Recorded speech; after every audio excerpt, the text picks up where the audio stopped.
Bienvenidos a esta entrevista exclusiva con don Alberto Salazar, el actual CEO y cofundador de Datasys. Don Alberto, muchas gracias por su tiempo. Más bien, las gracias a ti por venirnos a visitar y darnos este espacio. Estamos hablando hace poco sobre el nacimiento de Datasys y cómo se ve la industria en ese momento. También quería hablar sobre los 28 años en los que ustedes vienen trabajando y cómo el negocio ha seguido evolucionando. Hablando un poco sobre la parte de cableado estructurado, a ciberseguridad, nube, inteligencia artificial, cómo han decidido en cuáles tecnologías invertir y también cuáles dejar ir. Mira, es una pregunta muy interesante, Richard. Realmente es como tener un poco de esta bolita de cristal e ir viendo hacia dónde van las tendencias. La velocidad con la que hoy absorbemos la tecnología es muy diferente con la que absorbíamos hace 30 años. Yo voy a cumplir 33 años de ser empresario en tecnología. Y cuando se iniciaba, la velocidad con la que la tecnología evolucionaba era muy despacio. O sea, tú veías cosas en Estados Unidos, ibas y veías en las ferias, en los congresos, ciertas tecnologías que tú decías, esto tiene mucho potencial para aplicarse en Costa Rica, pero venía y tenía 1, 2, 3, hasta 5 años para que se empezara a ver ese tipo de tecnología en nuestro país. Hoy en día vas a una feria, vas a ver algo y en el momento que lo estás viendo en la feria ya está en cloud público, o sea, quiere decir que ya está en tiempo real a nivel de todo el mundo. Inclusive antes los fabricantes liberaban las tecnologías por segmentos, decía primero Estados Unidos, claro, luego otra región y la otra región, y muchas veces en Latinoamérica nos tocaban de último.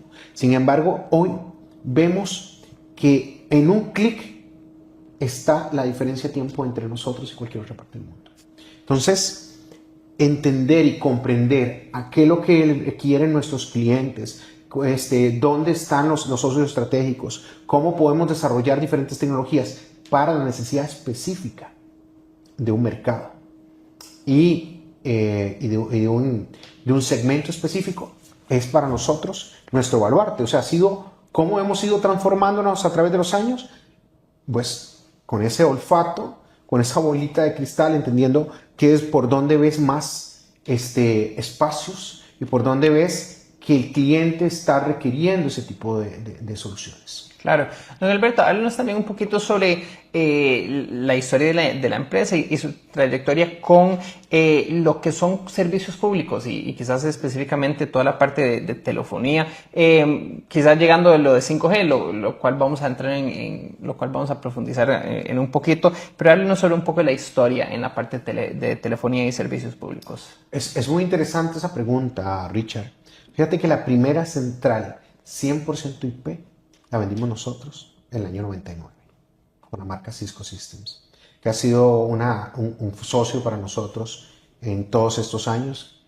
Creo que el único socio que se ha mantenido durante los 30 y resto de años con nosotros ha sido la marca Cisco Systems. Y es interesante porque luego la telefonía IP a nivel público se empezaron a implementar lo que eran los soft switches y los soft switches a las centrales públicas que hoy conocemos. Entonces, vemos muchas tecnologías que van migrando poco a poco. Antes la conmutación era conmutación de circuitos, o sea, quiere decir que era electrónico. Eran las centrales analógicas. Y hoy lo que tenemos es conmutación de paquetes, o sea, es completamente IP. Entonces, la evolución ha sido impresionante. El tema de cómo es de la imagen unido a la voz, que ya hace muchísimos años lo vemos como natural dentro de lo que nosotros hacemos. Inclusive ahora tenemos soluciones como Webex, Google Meet, Microsoft Teams, Zoom, donde podemos interconectarnos en tiempo real y tener conversaciones con una fluidez nata. Pero hace 28 años uno se conectaba a 28K en esos modems que sonaban y cuando llegaba a 28K decía, esta me pegó a 32 y hacía llamadas por analógica, hacía por un modem.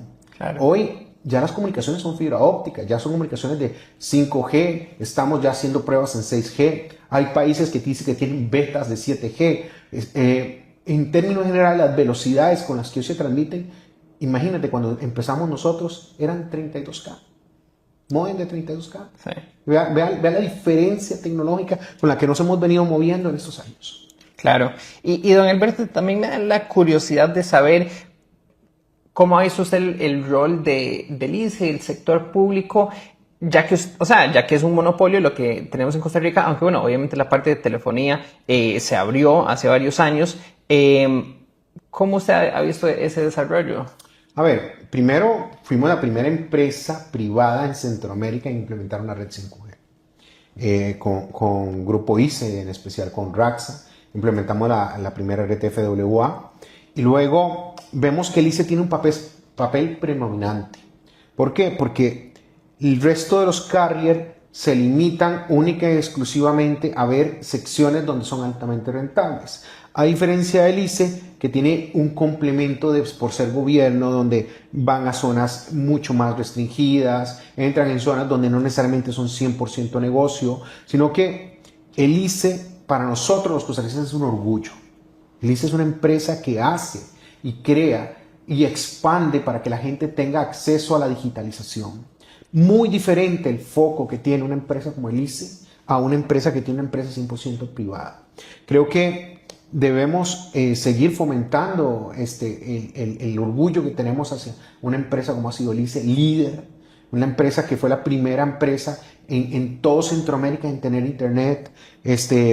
Realmente uno ha visto la evolución que ha venido haciendo.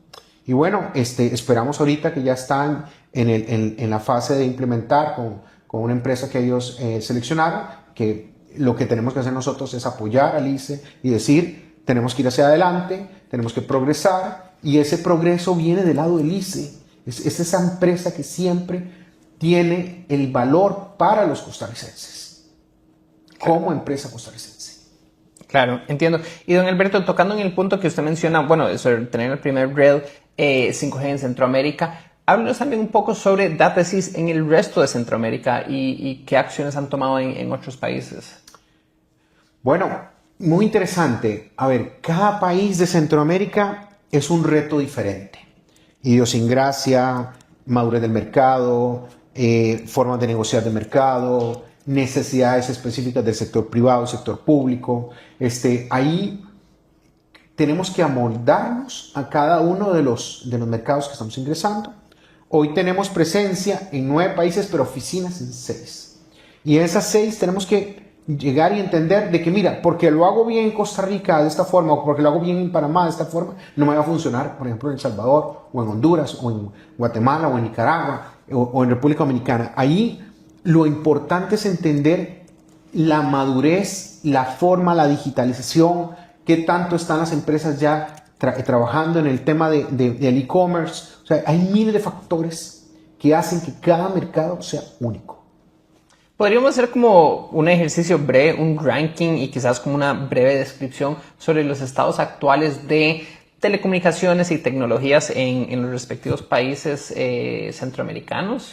Una pregunta compleja, Sí. muy compleja, porque ¿cómo sitúas un país por encima del otro? Todos tienen logros diferentes.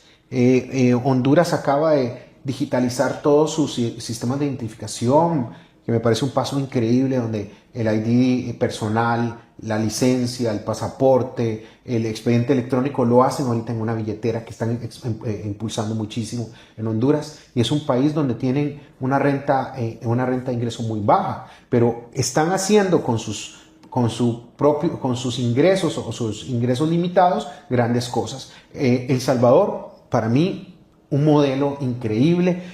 Han venido trabajando mucho en el tema de seguridad, están trabajando ahorita mucho el foco de turismo, pero también están haciendo que el tema del presidente Bukele, que para mí es un presidente impresionante, que ha hecho cosas impresionantes, que ha sido el tema de por qué una empresa pública tiene que ser menos que una empresa privada.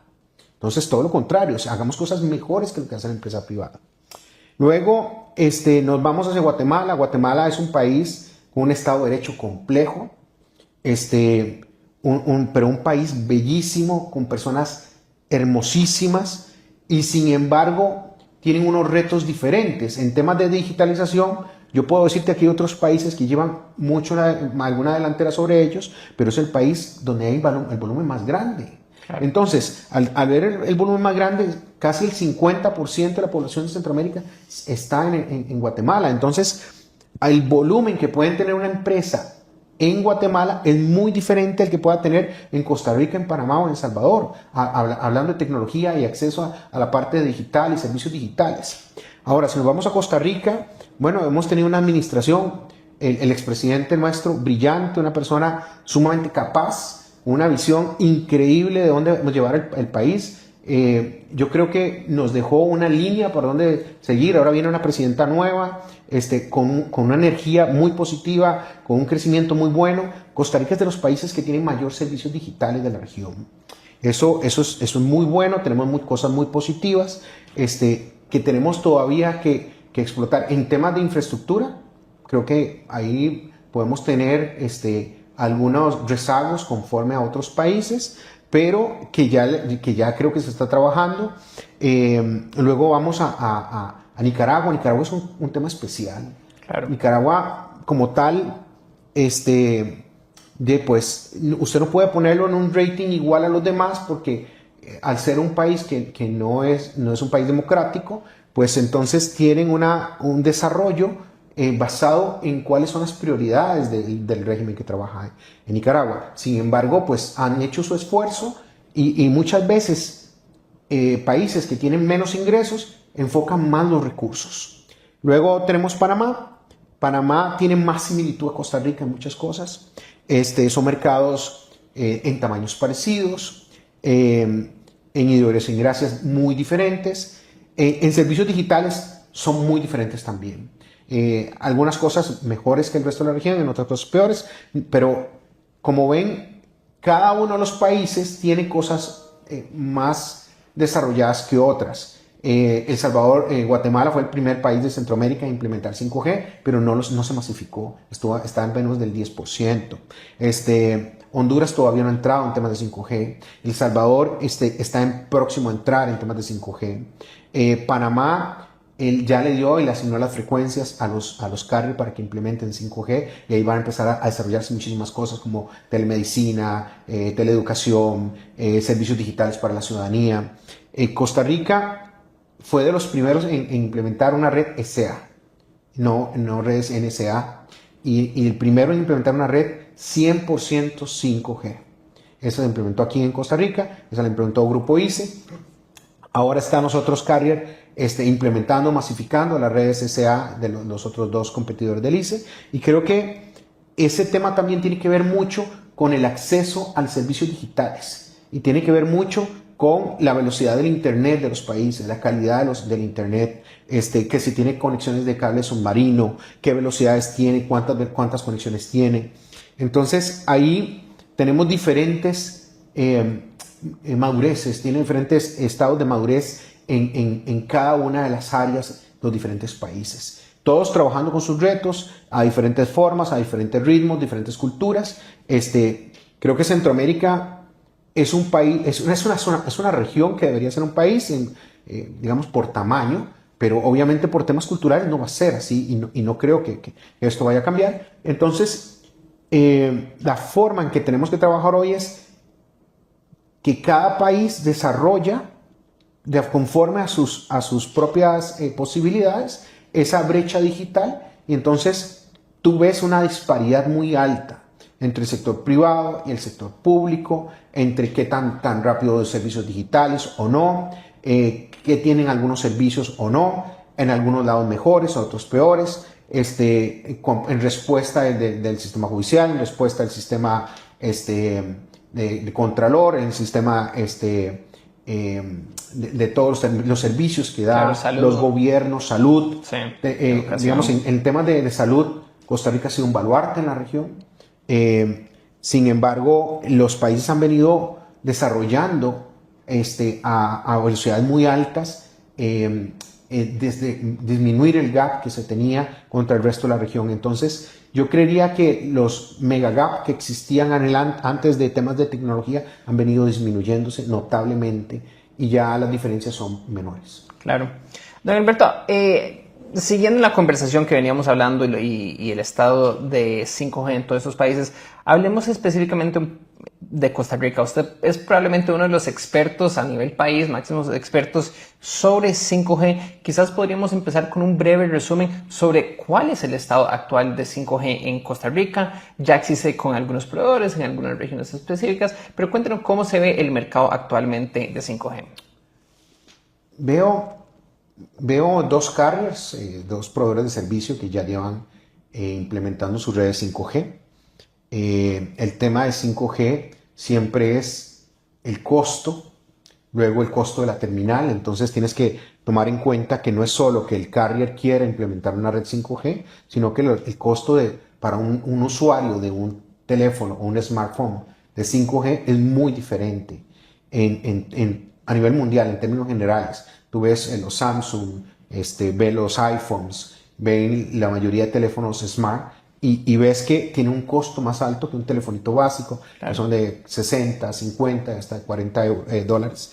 Sin embargo, en Costa Rica veo ahora que con la posibilidad que va a tener el ICE de implementar su propia red, vamos a tener un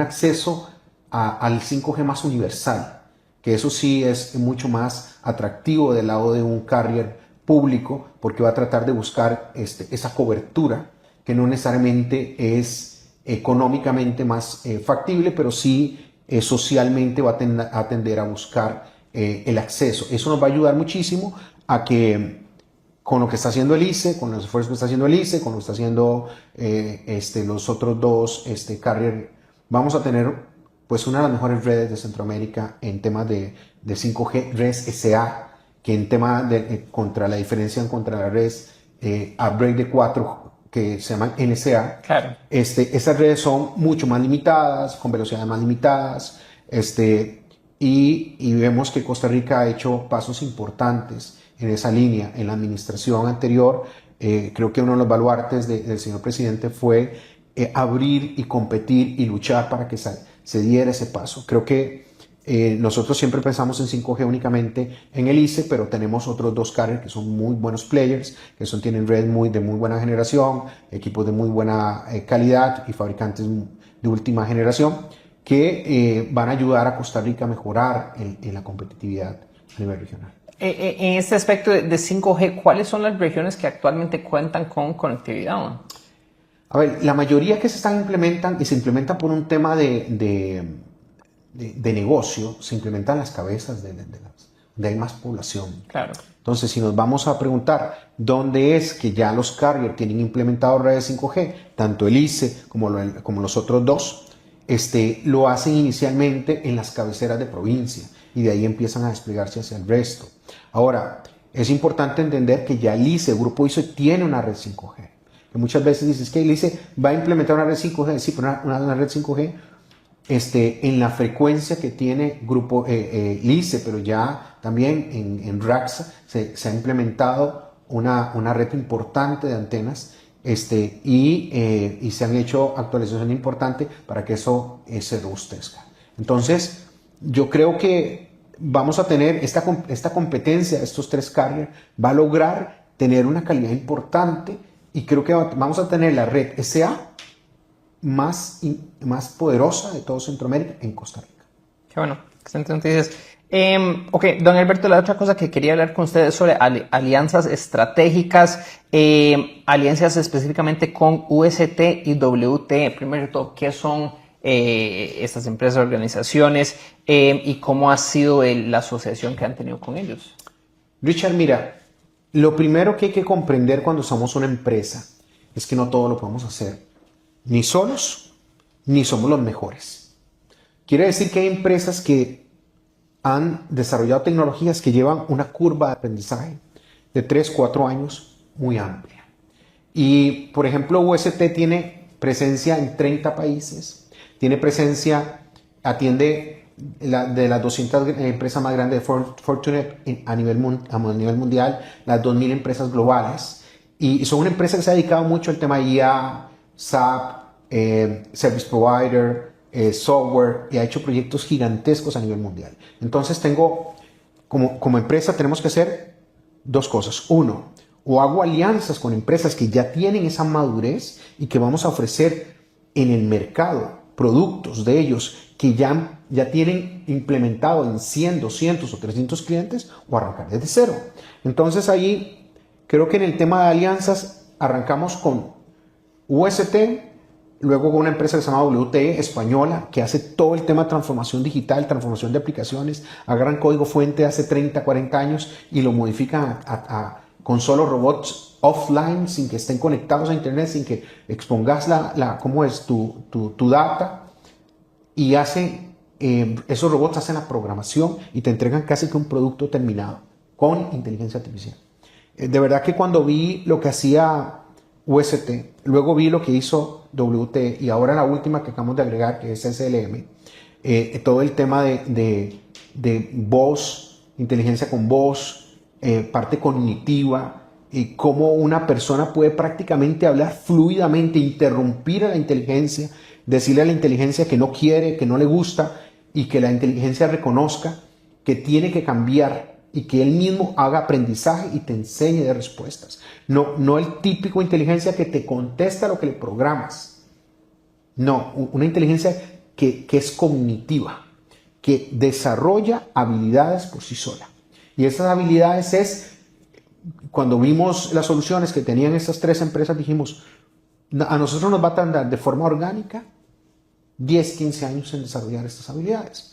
¿Qué tal si en lugar de yo pensar que yo soy el unicornio tecnológico, que nosotros estamos haciendo desarrollos de este tipo y este otro, tenemos una fábrica de software en El Salvador, con casi 50 personas, pero vemos la madurez y los productos que han desarrollado estas empresas y yo digo, lo mejor es hacer alianzas y desarrollar esas alianzas. Estamos muy contentos, muy satisfechos de que una empresa como UST nos haya seleccionado como su partner para la región.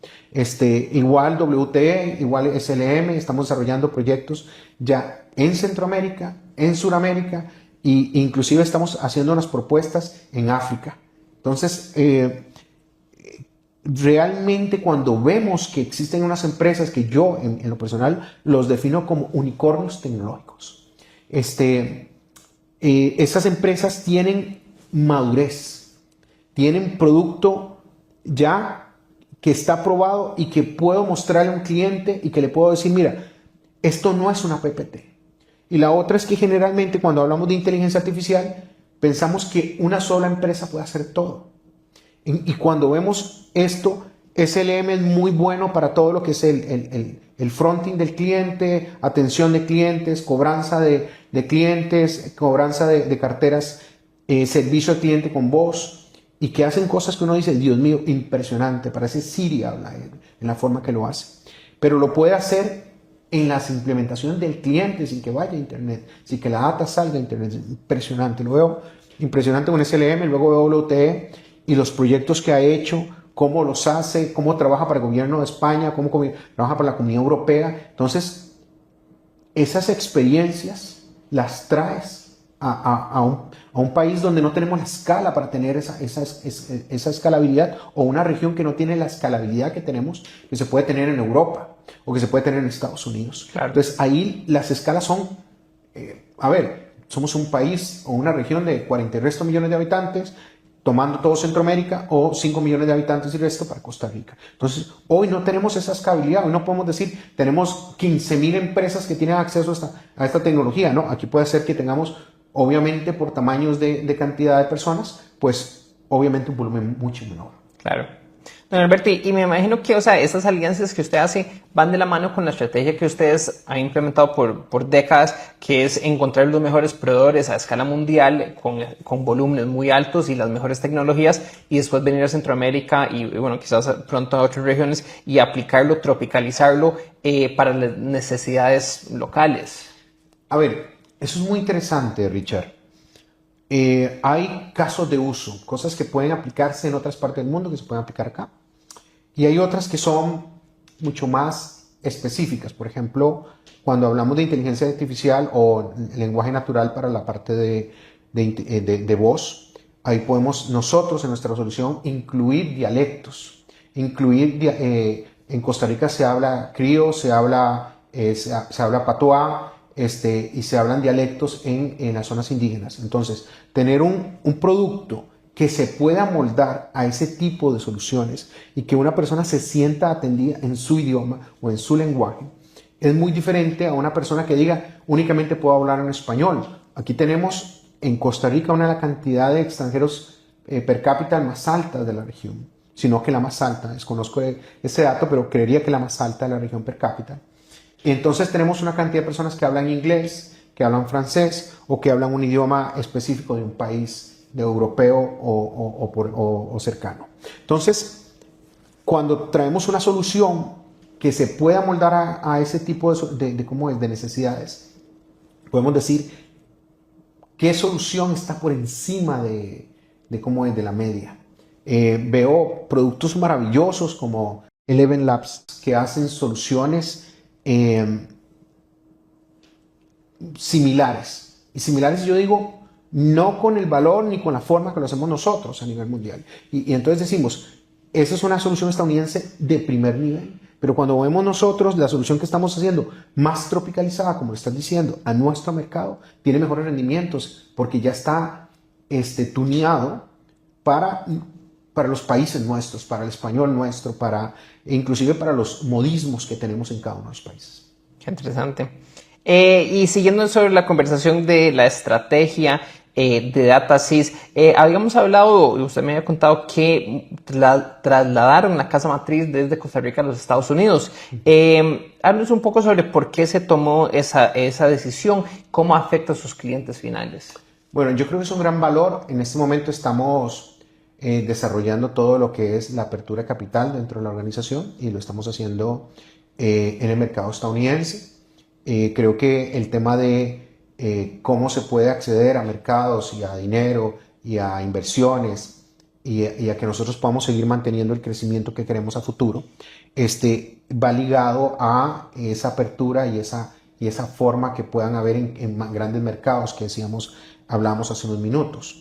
En el tema financiero es lo mismo. No es lo mismo buscar financiamiento en Centroamérica que buscar financiamientos e inversionistas que ya están presentes dentro de la organización basados en las proyecciones a futuro, los planes a futuro, los planes de expansión, cómo podemos desarrollar diferentes áreas. Y ahí es donde nosotros estamos enfocando, que todo lo que hemos aprendido en Centroamérica podamos exportarlo hacia diferentes mercados. Y también en otros mercados estamos haciendo alianzas, no necesariamente tenemos que empezar nosotros desde cero o adquiriendo compañías, sino que podemos hacer alianzas con empresas locales para también desarrollarnos en esos mercados. Entonces, hoy que trasladáramos nuestro holding de Panamá a Estados Unidos, trabaja mucho sobre dónde se ve la empresa a largo y mediano plazo. Claro. Don Alberto, para ir cerrando, quería hablar sobre el futuro de Costa Rica de una perspectiva de tecnología, o sea, a dónde ve las oportunidades, a dónde estamos rezagados y quizás muy como con esa perspectiva del futuro para un joven tico de 18 años que le está pidiendo orientación, ¿qué camino le recomienda? Wow, es un tema complejo pensar de que existe una fórmula para todo y que una sola empresa puede resolverlo todo. Primero, por eso buscamos nosotros alianzas, porque nosotros pensamos que nosotros somos muy buenos haciendo muchas cosas, pero hay empresas que lo hacen mejor y es mejor traerlas nosotros al mercado. ¿Dónde vemos a Costa Rica? Vemos a Costa Rica como lo que está haciendo, líder en el tema de servicios a nivel regional, con el tema de las zonas francas. Vemos donde la inteligencia artificial es predominante, va a ser el tema foco para todos los desarrollos que van a estar haciendo acá. Ya programar ya va a ser algo que lo va a hacer la inteligencia artificial. Por lo tanto, en el mediano corto plazo, los seres humanos lo que vamos a hacer es decirle a la inteligencia artificial lo que ellos no pueden pensar o donde no se ha desarrollado, o inclusive se dice a nivel mundial que una de las funciones más importantes que vamos a tener nosotros es quién vigila y quién hace la depuración de lo que tira la IA. Claro. Porque muchas IAs alucinan mucho y dan información que no es la correcta. Entonces, cuando tienen muchas, y todo el mundo cuando ve la parte de inteligencia artificial piensa en chatbots. Y chatbots es como lo usan en la mayoría de casos como un buscador con esteroides. Mira que muchas de las búsquedas han migrado de los navegadores tradicionales hacia Clowder, hacia Perplexity, hacia Gemini, donde ya te dan mucho más precisa la información que andas buscando. Y no solo eso, sino que, por ejemplo, puedes escoger entre un Perplexity que te da fuentes, o te puede ser un Gemini que te da un pensamiento analítico. O sea, dependiendo de lo que andes buscando, hay diferentes soluciones y diferentes tipos de inteligencias. Entonces, el reto para los jóvenes nuevos va a tener que las carreras en Costa Rica tienen que transformarse. Eso es un hecho. Vemos en Europa una gran transformación de cómo es de las carreras tradicionales. Por ejemplo, China cerró 50 carreras porque dicen que esas carreras no van a tener futuro en el corto plazo. Entonces no podemos dejar pensar que Costa Rica tiene que quedarse atrás, todo lo contrario, tiene que transformar la educación, modificar la educación, adaptar los temarios del sistema educativo al reto que tenemos a nivel mundial. Y ahí también va a ser una de las cosas más importantes donde en esta administración se está enfocando, y lo veo con muy buenos ojos, en hacer una transformación al sistema educativo y en el rezago que traía del pasado hacia hoy. Desde la administración, no solo esta administración, la administración anterior, ha buscado muchísimo ese cambio del Ministerio de Educación. Vemos también las empresas, el sistema educativo privado transformándose muy rápido, y transformándose no quiere decir tener un iPad o un computador. Eso no necesariamente, realmente eso no es transformación digital. Eso es darle una herramienta a la educación, más no de la educación. Don Alberto, muchas gracias por su tiempo. ¿Algún comentario de cierre? No sé si quieren profundizar un poco más con el tema de 5G, o si usted, con este último mensaje sobre el futuro de Costa Rica, culminamos la entrevista. Mira, para cerrar, lo primero es agradecerte a ti y al público este espacio. DataSys ha sido una empresa líder en el mercado, con proyectos enigmáticos en el país y en la región. Hemos trabajado proyectos de educación, proyectos de telecomunicaciones, de transformación, de IA. Y yo lo más importante es poder comunicarle a todos estos clientes, a todas las personas que nos están viendo, que hoy en día estamos trayendo lo mejor, las mejores soluciones. Costa Rica va por gran línea, pero no solo Costa Rica, la región está yendo por una gran línea, y que las diferencias son esas pequeñas brechas y esos pequeños tiempos que existen para que tú puedas ser diferenciador contra el mercado. O sea, tú puedes decir, mira, voy a implementar esta tecnología. Pues esta tecnología la va a tener tu competencia en menos de 12 meses. Entonces, tienes que aprovechar esas brechas, esos espacios. Y nosotros lo que estamos haciendo es diciendo a nuestros clientes te podemos ayudar a que seas ese líder, a que tengas esa transformación, a que hagas esa modificación, a que puedas atender la ciudadanía de una forma más expedita, de una forma digital. Ahí nosotros tenemos una gran diferencia contra el resto de las compañías del mercado. Excelente, don Alberto. Muchas gracias por su tiempo. A ti, Richard.